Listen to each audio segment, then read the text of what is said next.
નામથી રમેશ કુમાર છે. હું ધોરણ 4 માં અભ્યાસ કરું છું. મારો આજનો વિષય છે 26મી જાન્યુઆરી. અહીં ઉપસ્થિત મારા આદરણીય મહેમાનગણ, આચાર્ય શ્રી શિક્ષકો અને મારા પ્રિય મિત્રો, આજે હું તમને પ્રજાસત્તાક દિન વિશે બે શબ્દો કહેવા માંગુ છું, જે શાંતિથી સાંભળવા નમ્ર વિનંતી. ભારતમાં 26 જાન્યુઆરી ગણતંત્ર દિવસ તરીકે ઉજવવામાં આવે છે.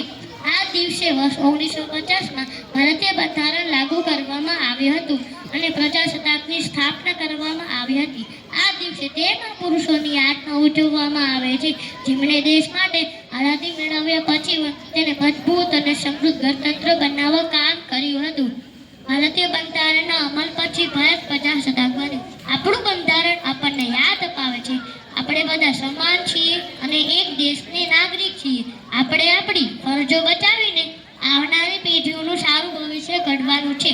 આ પરથી મને એક પંક્તિ યાદ આવે છે, याद रखेंगे वीरों तुमको, याद रखेंगे वीरों तुमको, यह बलिदान तुम्हारा है, यह बलिदान तुम्हारा है, हमको तो जान से प्यारा, हमको तो जान से प्यारा, यह गणतंत्र हमारा है, यह गणतंत्र हमारा है. 26મી જાન્યુઆરી આપણો રાષ્ટ્રીય તહેવાર છે.